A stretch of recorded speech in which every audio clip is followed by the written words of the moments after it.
Bienvenue au podcast Inclusion Coaching. Mon nom est Lahsan Abouh. Aujourd'hui, j'ai le grand plaisir d'accueillir Nisrine El Yahya. Nisrine, merci d'être avec nous aujourd'hui. Merci à toi de m'accueillir. Ça fait vraiment plaisir. Alors, Nisrine, pour commencer, je vais te présenter un peu en quelques mots. Donc, tu es une leader inspirante. Tu es quand même une leader communautaire depuis une trentaine d'années. Tu as accumulé beaucoup d'expertise et d'expérience dans le domaine de la gestion, l'employabilité, l'immigration, développement organisationnel. Donc, avant que tu te mets au service de la communauté au Québec, tu as eu des études en économie internationale, en droit international. Tu as eu une carrière d'une quinzaine d'années internationale. À la suite de quoi, donc, tu t'es mis au service de la communauté aussi au Québec. Donc, aujourd'hui, tu occupes le poste de directrice générale de RSSMO, Réseau des services spécialisés de main-d'œuvre au Québec. Donc, pour commencer, j'aimerais que tu nous parles un peu de RSSMO. C'est quoi ces missions et en quoi vous venez en aide pour les personnes et les populations éloignées du marché d'emploi? Ben, tout d'abord, merci beaucoup, Lahsan, de me recevoir aujourd'hui. Ça me fait plaisir d'être avec toi sur ce podcast. Ça fait longtemps qu'on parle de faire une activité commune, puis Absolument. est arrivé le moment qu'on le fasse ensemble. Alors, le réseau des services spécialisés de main-d'œuvre est un regroupement d'organismes. On est une cinquantaine d'organismes communautaires qui ont deux spécificités. La première spécificité, c'est que c'est des organismes qui sont accrédités par le réseau des services spécialisés de main-d'œuvre en étant des accompagnateurs selon une approche d'intervention spécialisée. Et la deuxième caractéristique que nous avons, c'est que nous accompagnons toutes sortes de personnes, tout type de personnes, peu importe le profil qu'ils ont, dans un accompagnement individualisé, spécialisé pour le marché du travail. Donc, nos cinquantaines d'organismes ont une offre de services très multiple, très diversifiée. Et la clientèle qu'on touche fait partie autant d'une clientèle proche du marché du travail qu'un peu plus loin. Nos organismes desservent une population immigrante, jeunes, femmes, personnes adultes judiciarisées, personnes en situation de handicap et toute autre personne qui a besoin de notre accompagnement et de notre apport professionnel. Le réseau aussi se caractérise par le fait qu'il fait de la représentation. Donc, la représentation au niveau politique, au niveau de l'aide, de l'accompagnement de ses membres. Et on est aussi caractérisé par un autre élément important, c'est le développement de projets novateurs et porteurs.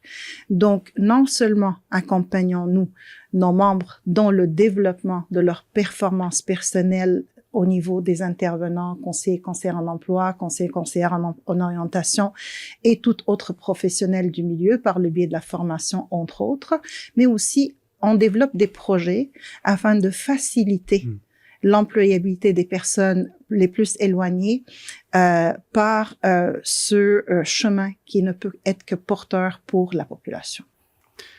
Excellent. Parlons de personnes en situation de vulnérabilité, justement éloignées du marché d'emploi, font partie les personnes nouvellement arrivées, donc les personnes immigrantes.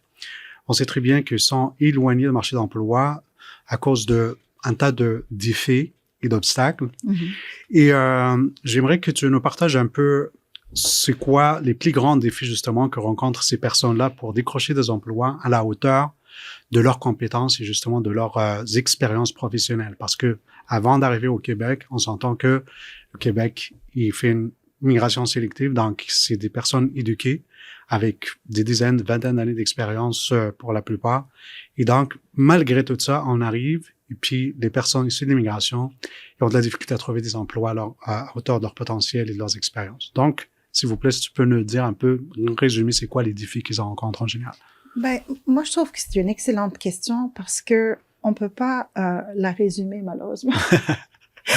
En fait, je parlerai de plusieurs obstacles, dans le fond, à cette entrée en poste et puis au niveau de l'arrivée de la personne immigrante. Quand la personne arrive, il y a quelque chose de très important qui se passe, c'est qu'il y a une perte de repère. Donc, avec cette perte de repère puis cette méconnaissance du marché du travail, déjà, elle a besoin d'un accompagnement qui est ciblé. Elle a besoin d'un accompagnement qui prenne en considération son parcours migratoire. Si on va aller directement sur qu'est-ce qui fait qu'elles ne trouvent pas un emploi, ben, la première chose, c'est que nous avons une problématique au niveau de la reconnaissance d'acquis des compétences des personnes. Et je ne parlerai pas juste d'acquis et de compétences académiques, mais je parlerai aussi de acquis de compétences expérientielles.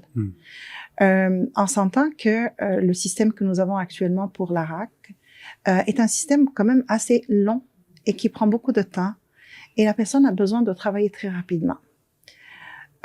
En plus, je vais nommer autre chose qui malheureusement apporte souvent un amalgame auprès de ces personnes-là, à savoir la différence entre la reconnaissance d'acquis des compétences, l'évaluation comparative des études et l'équivalence des études.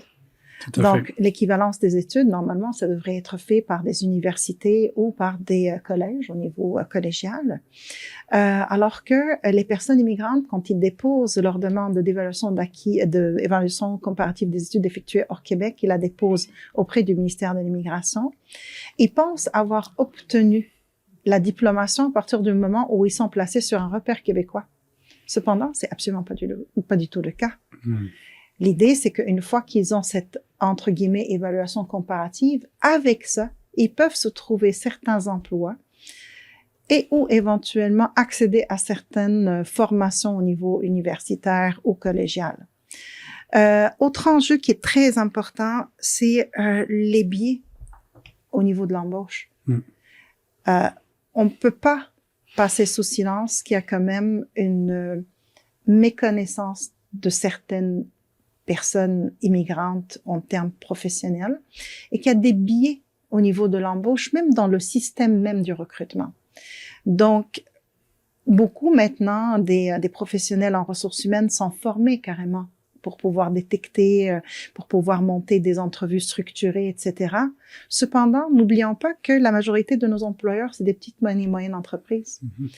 Donc, même si nous avons des personnes qui sont compétentes et qualifiées au niveau des recrutements, mais il reste toute la sphère du processus d'embauche. Ça prend aussi quand on revoit le système organisationnel au niveau du recrutement. Et puis, même si, et puis là, je vais encore pousser plus loin par rapport à ta question, Lassane, c'est que même si les personnes sont recrutées, s'ils arrivent à avoir accès, un autre défi se présente, à savoir les codes culturels, les relations interpersonnelles dans les milieux professionnels. Donc, il ne suffit pas de les recruter, mais il faudrait aussi pouvoir les intégrer, les accompagner pour pouvoir les retenir et les maintenir. Donc, il y a comme toute cette complexité-là qui vient avec les personnes immigrantes. Il y a aussi une autre problématique que personnellement je trouve assez importante, à savoir la barrière linguistique. Et pourquoi je parle de la barrière linguistique? C'est certain que je ne parle pas juste de la langue française en tant que parole, parce qu'on s'entend qu'il y a plusieurs personnes immigrantes qui arrivent, qui parlent déjà le français. Mais je le dis souvent, puis je suis absolument certaine que tu m'as déjà entendu le dire, c'est pas parce qu'on parle une langue qu'on comprend le langage. Absolument. Donc, est-ce qu'on connaît ce que veut dire le même mot ailleurs? Et je te raconterai une simple petite anecdote. Moi, je me rappellerai toujours, ça faisait pas longtemps que j'étais arrivée moi-même ici au Québec, puis j'étais dans un supermarché et là, quelqu'un qui parle avec une personne qui était devant moi peut me dire, ben, il aurait fallu que tu déplaces ton char. Puis moi, j'étais comme en mode, OK, un char pour moi, c'est un char d'assaut. Je suis dans un supermarché. Qu'est-ce qu'on fait avec un char d'assaut dans un supermarché? Le langage. Ben, tu vois, donc à un moment donné, c'est comme, OK, mais qu'est-ce que ça veut dire? J'ai eu la curiosité de poser la question. Cependant, c'est pas tout le monde qui va oser le faire. Absolument. D'accord? Autre anecdote, j'ai vu devant moi écrit en grand bon rôle, merci d'avoir magasiné chez nous. Et j'ai mis carrément en doute ma connaissance de la langue de Molière en allant chercher, est-ce que le mot magasiner existe en existe français dans le dictionnaire? Donc, c'est vraiment des petites choses. Absolument. Mais ces petites choses font toute une différence quand on parle d'un milieu ou d'un marché de travail. On parle de c'est quoi les barrières, c'est quoi, qu'est-ce qui les empêche d'accéder. Ben, tout le volet, est-ce qu'on comprend comment ça fonctionne dans cette société-là? Tout le volet code culturel, tout le volet, est-ce qu'on sait qu'est-ce qu'on cherche? Mais de l'autre côté aussi, on prépare beaucoup la personne immigrante. Mais on a souvent oublié de préparer la société qui accueille. Donc, la bidirectionnalité de l'approche est extrêmement importante. Cependant, elle n'est pas toujours prise en considération. Donc, à ce moment-là, il y a cet obstacle-là, encore une fois, qui existe, puis qui empêche une intégration réussie. En effet, donc c'est vraiment un enjeu systémique, dans le sens que ça va aller chercher vraiment l'implication de plusieurs paliers. Exact. Comme tu dis tout à l'heure, donc c'est vraiment un chemin double voie. Chacun doit faire son bout de chemin, les institutions, les employeurs, les lois, le gouvernement, les personnes aussi nouvellement arrivées aussi. Et tu sais, à cette expérience fameuse, première expérience québécoise, que moi et toi, on est dans le domaine de l'employabilité, on l'a toujours entendu parler que les employeurs demandent une première expérience québécoise, sauf que les personnes arrivant ici, il va falloir que quelqu'un lui donne une chance pour au moins avoir un tremplin puis cette première expérience. C'est sûr que nous, on proposait d'autres alternatives pour déjouer ça, aller chercher de bénévolat, un stage. Ce qu'on cherche, c'est vraiment une référence, quelqu'un qui connaît la personne. Donc, nous, on faisait ça à l'époque pour aider les personnes éventuellement arrivées. En fait, ce que tu nommes, peut-être, si tu permets, c'est que il y a un manque de réseau professionnel. D'accord? Et puis, l'un des plus gros enjeux pour les personnes immigrantes qui arrivent ici, c'est justement cette perte de repères et d'identité professionnelle qui, par la suite, se transforme en reconnaissance de l'identité professionnelle de l'individu. Maintenant, est-ce que effectivement, par le biais de bénévolat, de réseautage, etc., on peut le créer? Oui. Cependant, ça prend un certain temps avant de pouvoir faire un arrimage entre le profil de l'individu et le circuit professionnel dans lequel il peut circuler, en fait. En effet. Donc, l'isolement aussi, dont se retrouvent les personnes nouvellement arrivées, parce qu'ils avaient tout leur réseau, tout leur repère, comme tu disais. Après, il faut construire tout un nouveau réseau, que ce soit professionnel, que ce soit social, etc.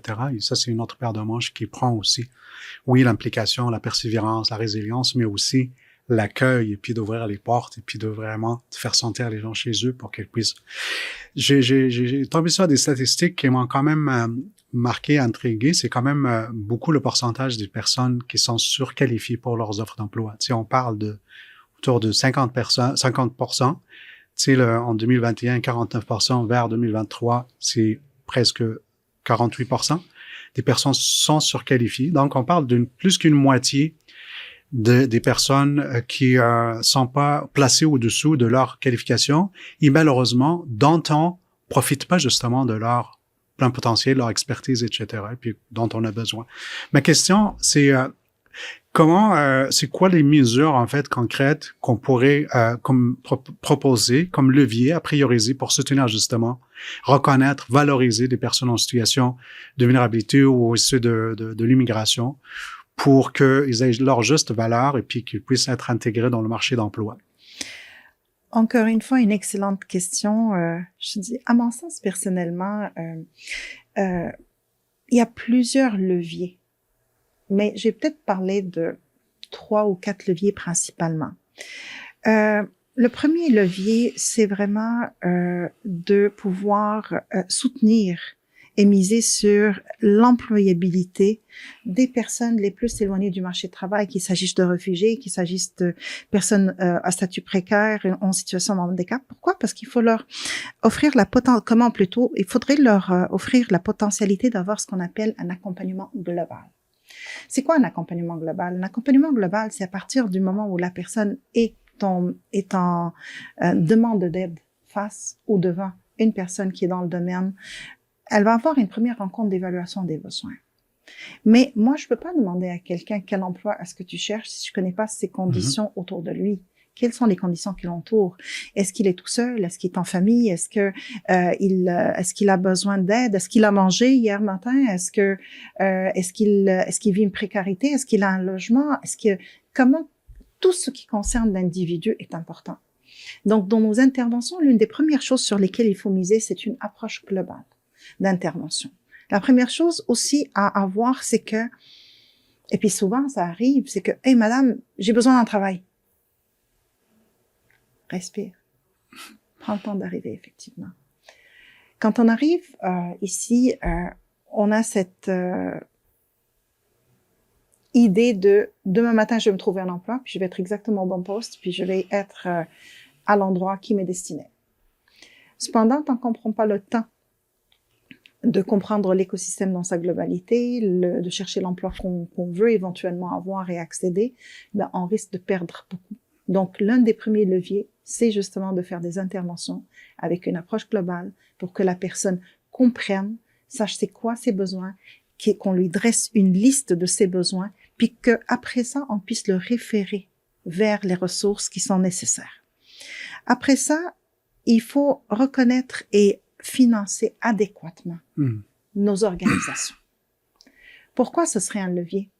Parce que nous avons cette expérience et cette expertise de pouvoir bien accompagner les personnes les plus vulnérables, les plus éloignées du marché du travail.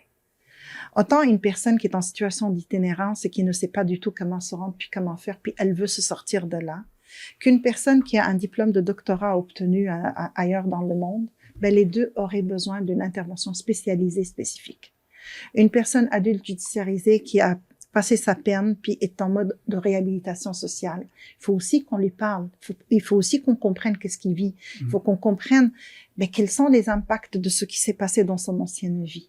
Donc, si jamais on est sous-financé, on va avoir moins de professionnels qui pourraient rester chez nous. On peut même pas leur donner les salaires à la hauteur de leurs compétences. Et puis, tu le sais mieux que moi à quel point cela peut générer une précarité de ne pas être certain de pouvoir garder ses professionnels et ses experts, parce que c'est eux les experts du terrain. Donc, en bout de ligne, est-ce que c'est une capacité d'un système à s'adapter? Ou est-ce que c'est la volonté de la personne? Et moi, je te dirais que le premier levier pour pouvoir emmener cela plus haut, c'est de faire adapter le système aux besoins des individus. Et ce système-là, il va falloir qu'on le réfléchisse tous ensemble. Pourquoi? Parce que les besoins des gens sont en train de changer de plus en plus. Absolument. On dit que la diversité, c'est un fait, alors que l'inclusion, c'est un acte. Absolument. Et donc, on voit avec la diversité bel et bien au Québec, c'est un pays d'immigration, mais si on ne prend pas vraiment les actions, on ne pose pas les actes vraiment adéquats pour permettre un terreau fertile, justement, où tout le monde peut vraiment trouver sa place.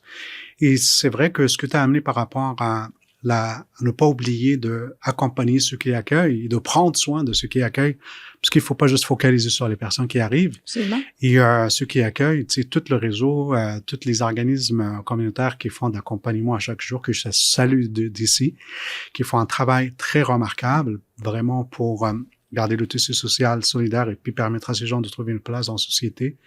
C'est vrai que il y a beaucoup de défis, puis c'est systémique l'approche. Tout le monde doit mettre la main à la pâte. Absolument. Les institutions, que ce soit les organismes, le financement, mais aussi une approche qui prend en considération tous les aspects de stress, les facteurs de stress qu'on peut rencontrer pendant l'arrivée dans un nouveau pays. Et puis, tu sais, dans ce que tu me dis là maintenant, il y a un point qui est extrêmement important qu'il faut aborder, à savoir l'accessibilité aux services. L'accessibilité aux services, l'accessibilité à la formation, l'accessibilité au développement de compétences, l'accessibilité aux entreprises, le lien entre les entreprises et les personnes, toute cette dimension-là est souvent sous-estimée, en fait. Vous savez, si je parlais, par exemple, je donnais l'exemple des travailleurs étrangers temporaires, par exemple.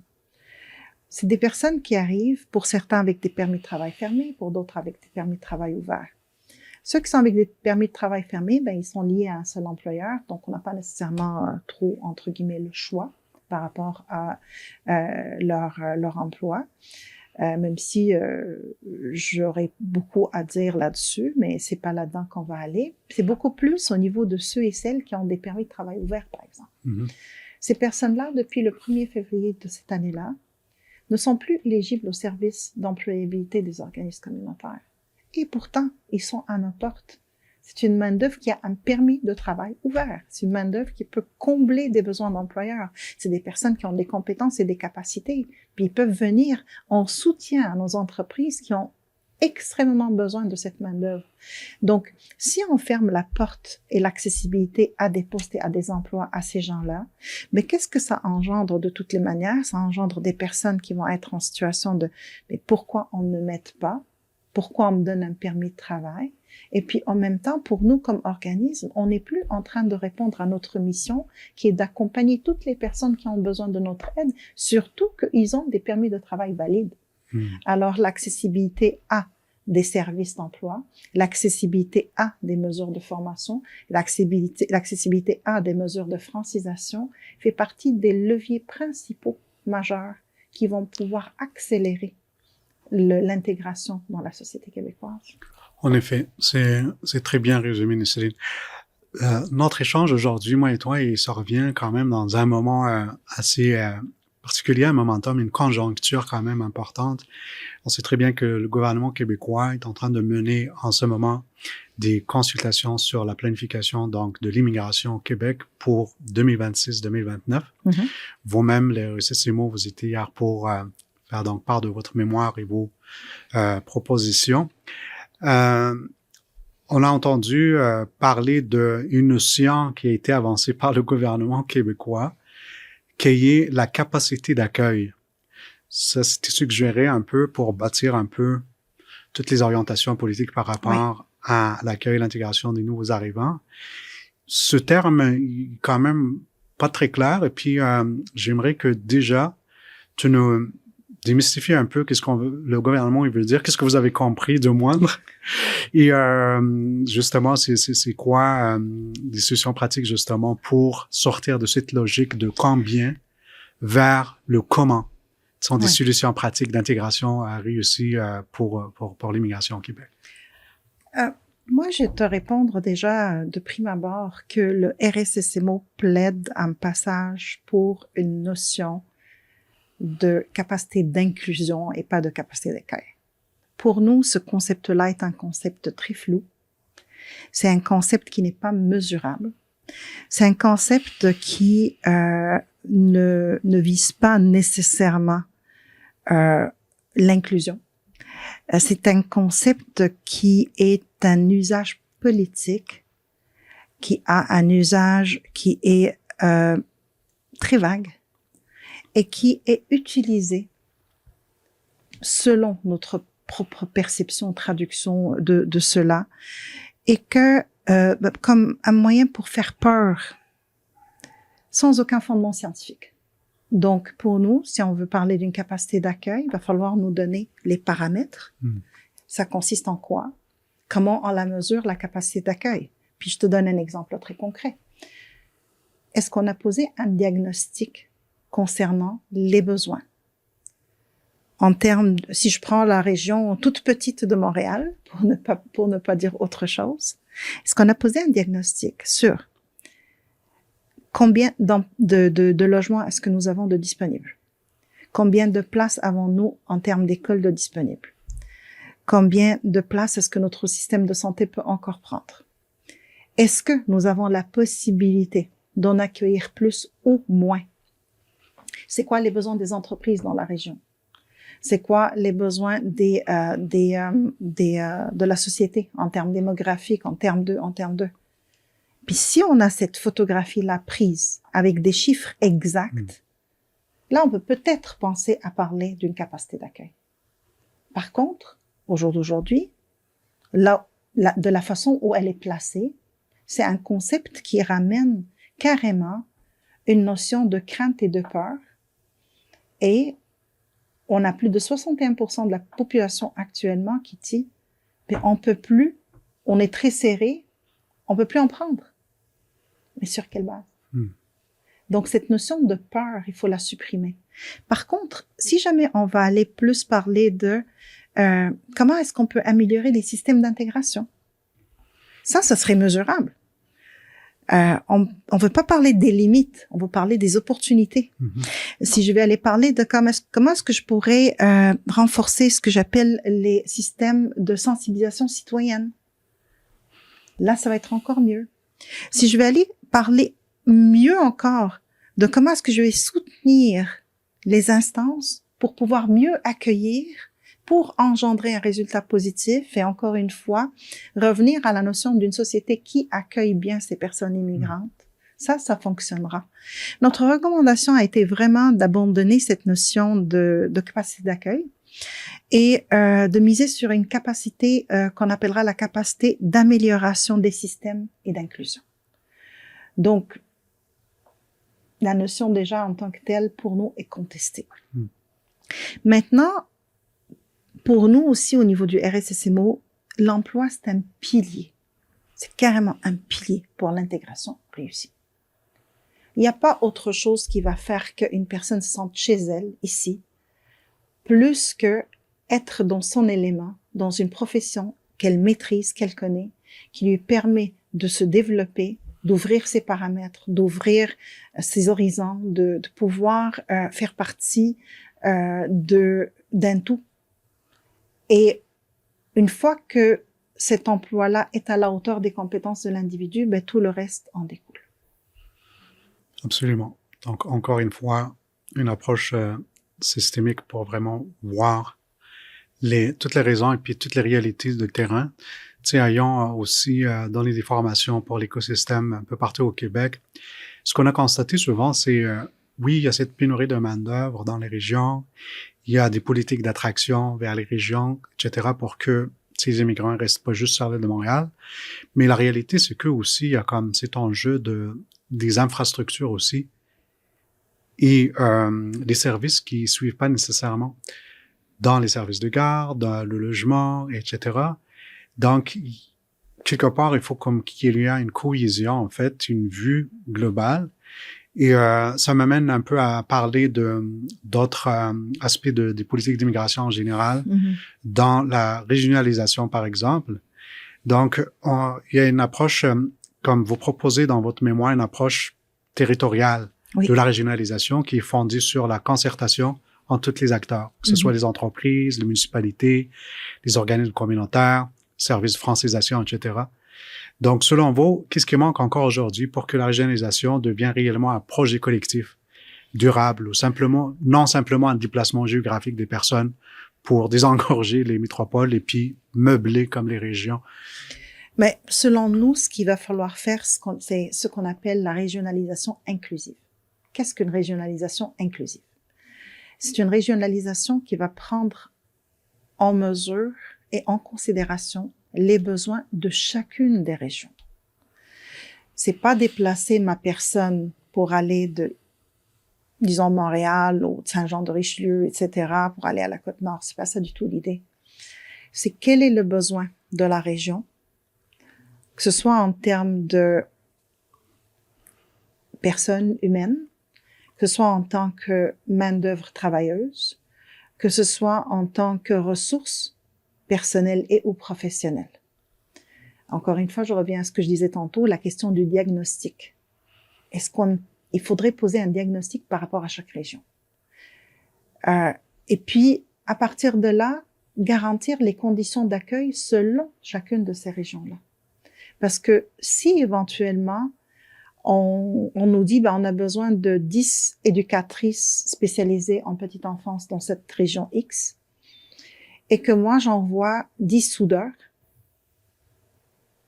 c'est peut-être pas la meilleure adéquation entre le besoin de la région et le besoin et puis, en même temps, c'est pas juste la région, c'est même les personnes qui vont s'y installer. Donc, si moi, je garantis déjà qu'en amont, il y ait une évaluation de son besoin, et puis une adéquation qui se fait et des liens qui se font, et des dialogues qui vont avoir lieu, c'est qu'on va pouvoir mieux arrimer les besoins des personnes avec les besoins des régions, avec notre politique plus générale d'immigration. On s'entend que il est très compliqué de faire ce genre d'exercice parce que c'est des personnes et c'est des humains qu'on parle. On parle pas de chiffres qu'on déplace. Mais comment est-ce qu'on peut avoir le maximum de fluidité dans nos processus? Comment est-ce qu'on peut générer des régions qui vont être, entre guillemets, heureuses et répondues dans leurs besoins? Et puis comment, surtout, on va pouvoir... Et puis la question n'est pas du tout... Et la problématique n'est pas du tout d'envoyer des personnes dans les régions. La problématique, c'est de les garder dans la région.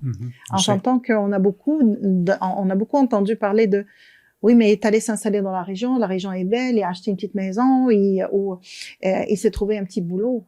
Mais à plus long terme, s'il ne trouve pas ce qui lui convient dans le cadre de son déplacement régional, ben, il va vouloir revenir vers de plus grandes villes ou vers des endroits où il y a plus de ressources adéquates par rapport au profil de l'individu. Donc, cette régionalisation inclusive, après concertation, va nous ramener vers, OK, ben, on a besoin d'eux. Et puis après qu'on a cette photographie prise par, ben, on va pouvoir faire des liens. Absolument. Donc, on parle aussi de la décentralisation vraiment de tous les systèmes, que ce soit éducatif, de santé, exact. Et l'accessibilité, encore une fois. Je connais des personnes immigrantes, justement, qui ont pris la décision d'aller s'installer en région. Mais c'est sûr, au fil du temps, les enfants, ils grandissent. Ben oui. Puis ils ont besoin d'aller revenir les universités, au collège même, des fois. Il y a des personnes qui sont pas à l'aise d'envoyer un enfant de 16 ans, je le comprends parfaitement, à une grande ville pour que lui s'occupe de tout. Donc, je connais des personnes qui se sentent dans l'obligation de retourner puis de replanifier leur parcours migratoire pour faire des retours vers la métropole et puis les grandes villes. Mais tout ça pour dire que c'est vraiment important, c'est un travail en amont pour travailler sur l'accessibilité puis avoir plus de services en adéquation pour les attentes vis-à-vis des attentes des personnes qu'on voudrait déplacer dans les régions. Il y a aussi le dossier de la francisation. Je pense qu'il faut qu'on en parle parce que c'est quand même un dossier important dans les politiques migration. On est au Québec, c'est la langue nationale. Et puis nous-mêmes, on est francophones. On est très fiers d'être au Québec et de parler français. Et certainement que la francisation des personnes allophones qui parlaient pas français à leur arrivée, c'est une chose très importante et nécessaire même pour leur intégration. Sauf que dans votre mémoire, donc vous évoquez un peu, comment on peut avoir une francisation plus humaine, plus souple, pour mieux justement intégrer les réalités des personnes immigrantes, notamment des personnes en situation de vulnérabilité, des femmes migrantes, etc. Donc, comment peut-on repenser la francisation pour qu'il devienne non seulement un apprentissage linguistique, mais aussi un levier d'intégration sociale et professionnelle? Je vais ouvrir une petite parenthèse très personnelle avec cette question-là, c'est que le français, il faut l'aimer. Quand on aime la langue, on s'attache à la langue. Et quand on s'attache à la langue, on va vouloir la parler. Pas juste la comprendre pour un usage comme langue seconde, mais comme faisant partie intégrante de qui nous sommes comme personne. Le français est ma troisième langue, personnellement.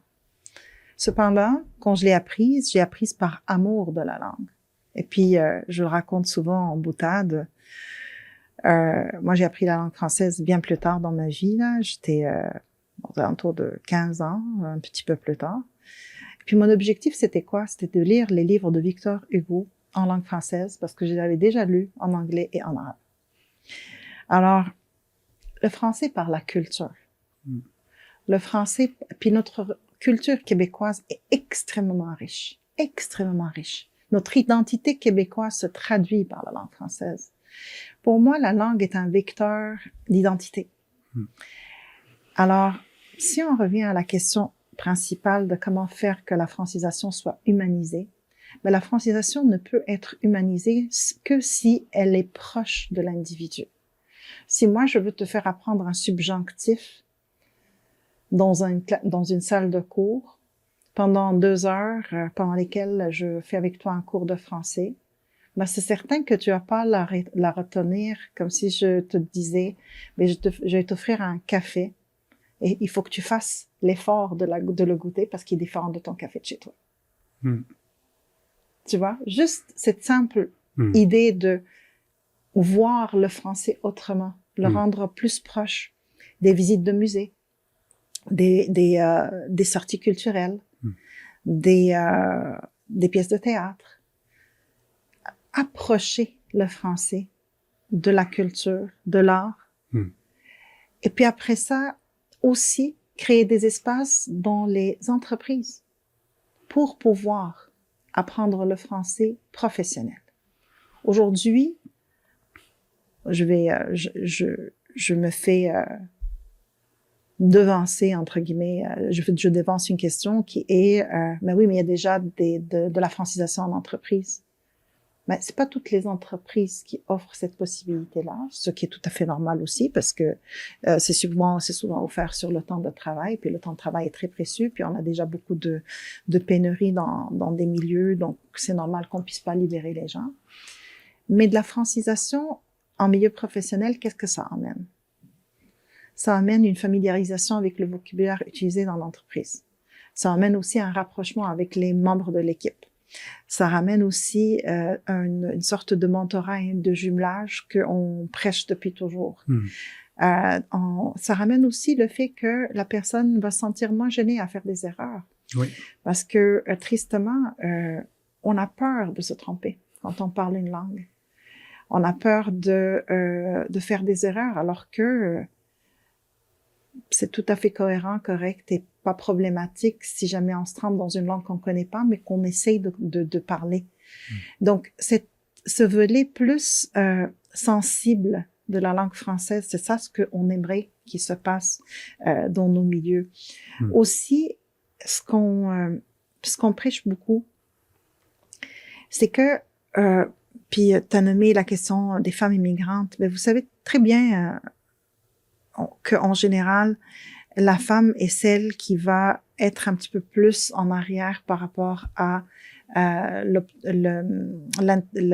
son intégration personnelle, parce qu'elle va prioriser sa famille, elle va prioriser ses enfants, elle va probablement souvent aussi, selon beaucoup de pays, de cultures où elles viennent, elle va prioriser le conjoint ou le mari pour que lui puisse éventuellement avoir une formation, aller de l'avant, et elle va prendre le premier emploi qui vient. Donc ça se peut très très bien que ce soit elle qui soit en retard par rapport à ses apprentissages linguistiques. Donc, si on peut lui offrir aussi cette option de flexibilité en termes de temps, en termes ben, c'est pas grave, tu vas pouvoir l'avoir dans ton entreprise dans laquelle tu travailles. Tu vas pouvoir aussi faire une sortie culturelle, une sortie aux pommes. C'est quoi le problème? Mais c'est des choses qu'on ne connaît pas du tout. Une cabane à sucre, c'est des choses qu'on connaît pas du tout ailleurs dans le monde.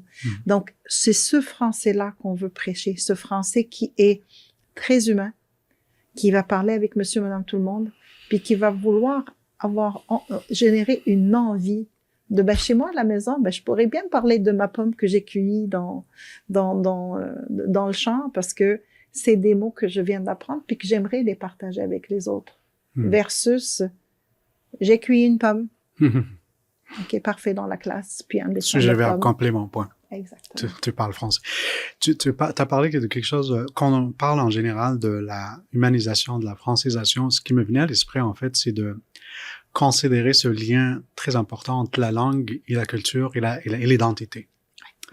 Donc, on arrive au Québec, et donc, nous arrivons avec toute une identité, avec un bagage culturel, etc. Et oui, c'est vrai que la francisation, c'est une manière de décoder les rapports sociaux et puis de comprendre comment communiquer, comment on va à l'école, etc. Mais c'est très important aussi d'inclure justement l'identité de ces personnes-là dans ce processus d'apprentissage. Et les organismes communautaires, ils ont toujours joué un rôle de facilitateur et d'accompagnement et puis de vraiment donner justement ces espaces-là. Tu parlais de toutes ces activités-là, de sortir aux pommes, de cabanes à sucre, de aller visiter le Parlement et tout ça. Tout ça, c'est beau, mais tu sais, la dimension de l'interculturalité dont on a toujours été fiers au Québec comme notion, je pense que c'est très important de l'intégrer aussi dans notre enseignement. Une personne, il va apprendre une langue avec amour, avec passion dont tu parlais quand il va se sentir chez lui. Absolument. Il faut sentir aussi ce sentiment d'appartenance et déjouer toutes les stigmatisations, tous les préjugés, vraiment les stéréotypes et j'en passe. Donc, pour que les personnes aussi... Donc, c'est là où je trouve que c'est important de prendre la dimension humaine et de vraiment prendre les gens, aller les rencontrer là où ils sont. Exact. Pas nécessairement de s'attendre à ce que eux ils viennent ici pour commencer à communiquer avec eux puis à les considérer, les rencontrer là où ils sont. Et chacun, il va faire son bout de chemin. Je parlais des organismes communautaires et puis un enjeu majeur pour aussi le nommer, c'est le sous-financement. Malheureusement, il y a beaucoup de sous-financement auprès des organismes communautaires. Il y a même des organismes qui ont dû mettre clé à la porte après 30-40 ans de service auprès des populations vulnérables et puis des personnes en besoin d'aide. C'est quand même important de considérer qu'avec ces moyens-là, qu'on peut aussi contribuer à une immigration et puis à une intégration réussie. Et moi, je me demande c'est quoi les actions selon vous et puis selon votre mémoire, est-ce que vous revendiquez à l'RSCCMO et puis tant que personne, parce que tu as un grand background aussi en accompagnement socio-professionnel, immigration, quelles seraient donc les actions nécessaires pour mieux reconnaître et renforcer justement le rôle de ces organismes qui est très essentiel dans l'intégration socio-professionnelle des nouveaux arrivants? Mais, tu sais, ce que tu me nommes ici, Lassane, c'est un enjeu de très, très longue durée. Le sous-financement ou le financement à la limite limitée de nos organismes a toujours été une problématique parce que il y a une sorte de manque de reconnaissance, à mon avis, personnellement, de leur rôle auprès des personnes les plus vulnérables, peu importe. Et puis, si on arrive à faire ce qu'on appelle une reconnaissance statutaire du rôle des organismes communautaires dans la politique nationale de la main-d'œuvre, ce serait déjà une extrême bonne chose. Tu as nommé le fait de fermeture d'organismes qui ont été engendrés par le phénomène de sous-financement. Deux de mes organismes, membres du réseau des services spécialisés de main-d'œuvre, ont dû fermer leurs portes, malheureusement, à la fin début de l'été, à la fin de l'année financière, en fait, le 30 juin 2025, à cause de non-renouvellement d'entente. Ces deux organismes-là étaient respectivement présents sur territoire québécois à offrir des services depuis 52 ans et 45 ans respectivement.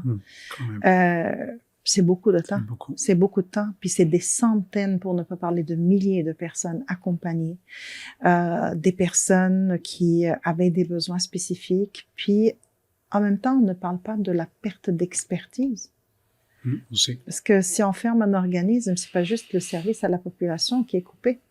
C'est en plus l'expertise du terrain qu'on perd, parce que ces gens-là qui étaient ensemble depuis très longtemps, ils sont supposés aller partir ailleurs pour se trouver d'autres emplois. Et des fois, c'est même pas dans les mêmes structures ou dans d'autres structures qui vont aller plus loin. Donc, tout ça pour dire que oui, effectivement, on souffre de ce que j'appelle un sous-financement chronique. Et pourtant, on est capable de se débrouiller parfaitement avec les minimums. Mais, en même temps, tant et aussi longtemps qu'on n'est pas, entre guillemets, payé à juste coût, ceci génère beaucoup d'inquiétude, beaucoup de frustration, beaucoup de peur auprès des gestionnaires, auprès des équipes. Ça génère un roulement. Donc, nous, ce qu'on a toujours réclamé, c'est de pouvoir avoir un financement juste, selon des coûts réels, selon ce que cela nous coûte pour accompagner. Et puis, en bout de ligne, on a une mission commune, à savoir une meilleure intégration des personnes sur le marché du travail pour répondre à des besoins des employeurs. Donc, nous, notre mission, c'est de pouvoir faire cet accompagnement-là au meilleur de notre connaissance, mais il nous faut des moyens pour pouvoir le faire. Et puis, ce qu'on réclame de façon très importante, c'est pas juste un financement adéquat, parce que c'est pas le nerf de la guerre seulement. C'est sûr que l'argent est très important, mais aussi cette reconnaissance de notre expertise et de nos services spécialisés. Donc, on peut pas avoir des généralistes partout. On est des professionnels spécialisés en accompagnement de personnes qui ont des besoins spécifiques sur le marché du travail. Donc, est-ce qu'on peut nous voir comme les ressources et les références adéquates pour, et puis compter avec notre existence dans l'écosystème comme il se doit? Absolument. Donc, c'est faire avec et non juste pour les ressources. Par et pour, puisqu'il y a toute une expertise, comme tu viens de le dire, Nisrine, qui s'est développée depuis des décennies. Et donc, c'est vraiment important de préserver ces acquis-là et de bâtir sur tous ces acquis pour justement faire en sorte que l'intégration et puis la vie économique, socio-économique, tu sais, qu'on fait un Québec solidaire, un Québec fort, capable de faire face à tous les défis qui nous guettent, hein, donc mondialement, économiquement et écologiquement et tout. Donc, on est appelé vraiment à conjuguer tous nos efforts et à travailler vraiment de concert. Alors, pour finir sur une note positive, parce qu'on a quand même beaucoup de rêves et puis on est très optimiste par rapport à le présent et le futur de ce pays, le Québec. On pouvait rêver d'un Québec justement meilleur où chacun à sa place, où il fit bon vivre. Ça aurait l'air de quoi, selon toi? Un Québec sans exclusion, un Québec dans lequel chaque personne va trouver sa place, la place qui lui revient, un Québec qui va faire de chacun d'entre nous un citoyen à part entière, un Québec dans lequel chaque personne compte, un Québec pour lequel on ne peut rêver qu'en français. C'est très beau. On a hâte de voir ça bientôt. Nesrine, merci beaucoup d'être avec nous aujourd'hui. Je vous souhaite une très belle continuation dans vos belles missions de RCCMO et puis à une prochaine occasion. Merci beaucoup de m'avoir invité et au plaisir.